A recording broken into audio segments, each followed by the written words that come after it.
Bien, bonjour les élèves de troisième. J'ai fait cette petite vidéo, j'espère que ce soit petite, pour faire le point sur comment démontrer que des rapports sont égaux, autrement dit qu'il y a de la proportion. Ok? Basiquement, je voulais faire ce petit point parce qu'il y a trois méthodes, bien qu'il y a une qui n'est pas toujours possible de faire.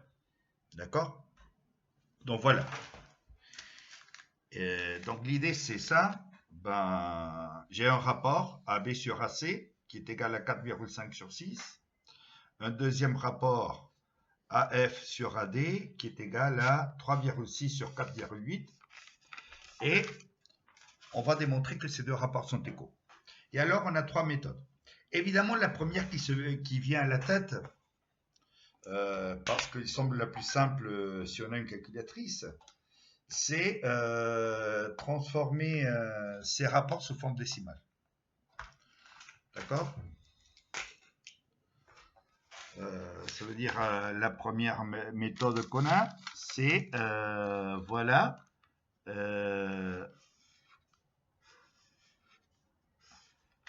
transformer les rapports sous forme décimale. Mais ce problème, c'est, si vous vous rappelez de la quatrième, c'est que ça, ce n'est pas toujours possible. Donc cette première méthode, qui est la première qui vient à la tête, le problème c'est que on peut pas toujours la faire. Basiquement, si par exemple j'ai 2 tiers, d'accord, et je vais le montrer peut-être après dans une petite vidéo. Si j'ai 2 tiers, si je prends l'expression décimale, ça fait 0.6666666. Donc je pourrais mettre 0,67, mais 0,67 c'est pas la même chose, c'est une arrondie. Ceci dit, pour démontrer que les rapports ne sont pas égaux, on peut toujours prendre des arrondis si la différence est claire. Hein? Si une fraction est à peu près 0,67 et l'autre c'est à peu près 0,38, c'est clair que ce n'est pas la même chose. Mais ce que je peux faire, c'est toujours essayer. Hein, et essayer. Et si le rapport est un nombre décimal, alors allez-y.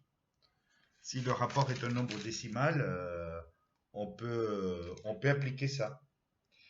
Donc, à nouveau, pardonnez-moi, je n'ai encore pas de tableau, je ne suis pas sorti pour faire un tableau, pour acheter un tableau.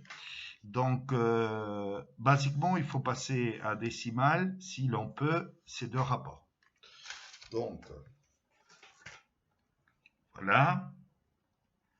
Donc, on fait 4,5 divisé 6 égale, et alors je regarde, ben voilà, parfait, parce que ça tombe juste. Le problème serait si tout l'écran est rempli, donc on peut bien dire que le rapport c'est égal à 0,75. Et la même chose avec 3,6 divisé 4,8. Voilà, 0,75 et ça ne remplit pas l'écran. Ça veut dire que ce sont des valeurs exactes.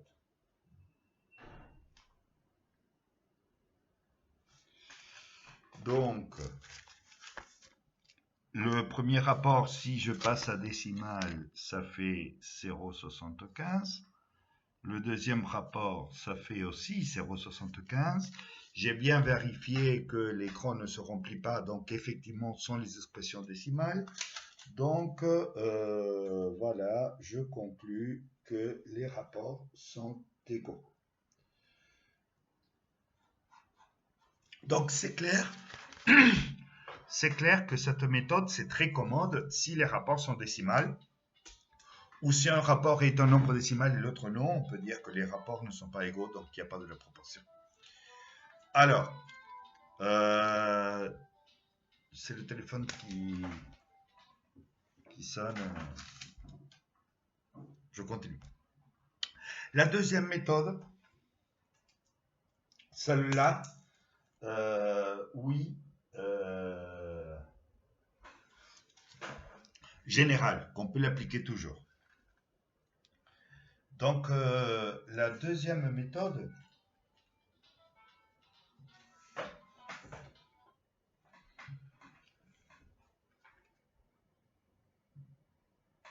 pardonnez-moi, je prends un petit peu de temps, c'est le problème de n'avoir pas de tableau. La deuxième méthode, si on se rappelle de la quatrième, hein, notre deuxième méthode, c'est exprimer les rapports. Ça, je rappelle, il s'appelle une écriture fractionnaire, pas une fraction. RIP et écrire les rapports sous forme d'une fraction irréductible. Et là, c'est clair, lorsque deux fractions sont réductibles, si les rapports sont égaux, les fractions irréductibles doivent être les mêmes. Et dans l'autre sens, si les fractions réductibles ne sont pas les mêmes, les rapports ne sont pas égaux. Donc, il n'y a pas de la proportion. Donc, allez aussi, là, il faut se rappeler que dans une écriture fractionnaire, j'ai la même écriture si je multiplie par le même nombre au numérateur et au dénominateur. Donc, d'abord, on transforme ça en fraction. Je pourrais multiplier par 2 pour avoir 9 sur 12. Ou, bon voilà, je fais ça. Hein. Puis il y a une méthode beaucoup plus mécanique qui est multipliée toujours par une puissance de 10. Donc je multiplie par 2, j'ai donc 9 sur 12. Donc j'ai déjà ma fraction. Le problème c'est qu'elle n'est pas réductible. Donc je divise par 3.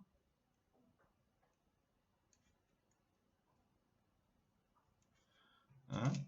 Et alors, j'arrive à 3 sur 4. Voilà, 4,5 sur 6, c'est 3 quarts. Regardez que c'est bien 0,64. Bon, mais on prend une méthode ou l'autre. Hein. 3 quarts. D'autre part, 3,6 sur 4,8. Là, ce n'est pas évident de trouver un nombre différent. Donc, on va appliquer le cas général, on multiplie par une puissance de 10. Là, déjà, si on multiplie par 10 et par 10, voilà, j'ai 36 sur 48. Donc, voilà que j'ai une fraction.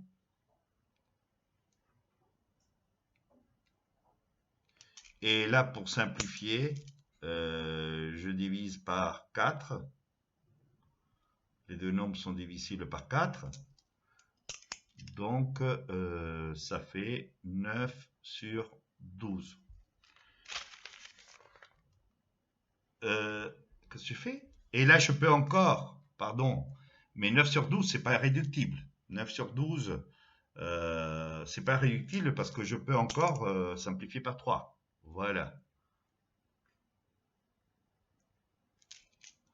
Donc, il faut bien arriver à une fraction réductible. Ça veut dire pas de diviseur commun entre le numérateur et le dénominateur. Donc, ça veut dire 3 quarts. Donc, voilà. J'arrive à, j'espère que ça se voit bien, à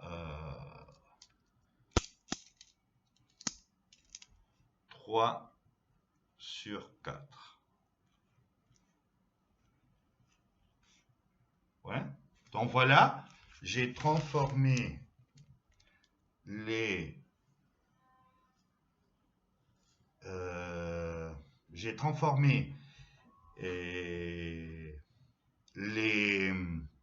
écritures fractionnaires. Je l'ai passé d'abord à l'écriture sous forme de fraction et puis j'ai simplifié au maximum cette fraction-là. Et alors, je conclus que les deux écritures sous forme de fraction irréductible sont les mêmes.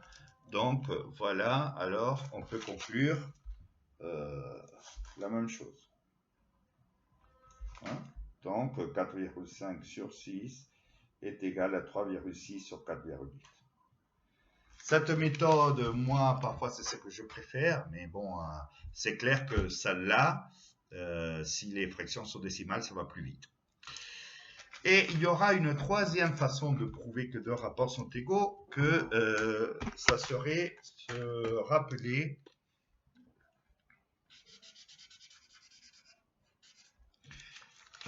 les produits en croix. Oui. Deux écritures fractionnaires sont égales si lorsque je multiplie en diagonale, j'ai le même résultat. D'accord? Donc, ça aussi, on peut le faire. Ça veut dire, moi, je vais vérifier si 4,5 sur 6 est égal à 3,6 sur 4,8. Donc, d'une part, je ferai numérateur fois dénominateur. Je vais l'écrire et après, je vous le montre.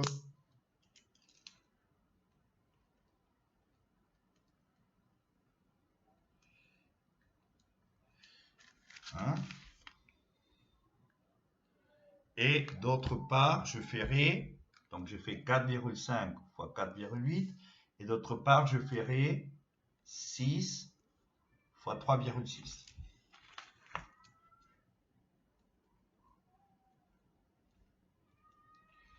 Hein? Donc, je suis en train d'aller dans ce sens-là. Dans ce sens-là. D'accord? Donc, je suis en train de prouver que les produits en croix sont égaux. Ça, c'est une formalité. C'est évidemment parce que c'est zéro. L'équivalence ne se maintient pas. Donc, je suis en train de voir si ça c'est vrai pour voir si ça c'est vrai. Donc, voilà les fractions que je voulais prouver. Donc, je multiplie numérateur par dénominateur. Et d'autre part, ça fois ça. Donc, la rédaction serait d'une part 4,6 ce calcul et d'autre part ce calcul. Et on fait le calcul à la calculatrice.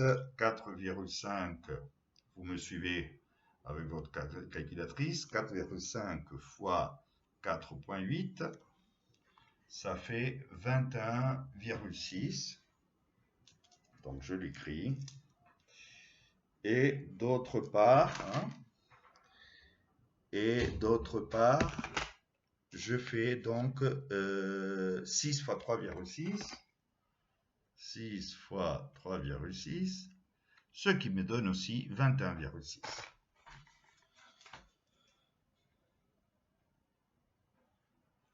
Donc voilà, comme les produits en croix sont égaux, alors on peut conclure que 4,5 sur 6, 4,5 sur 6 est égal à 3,6 sur 4,8.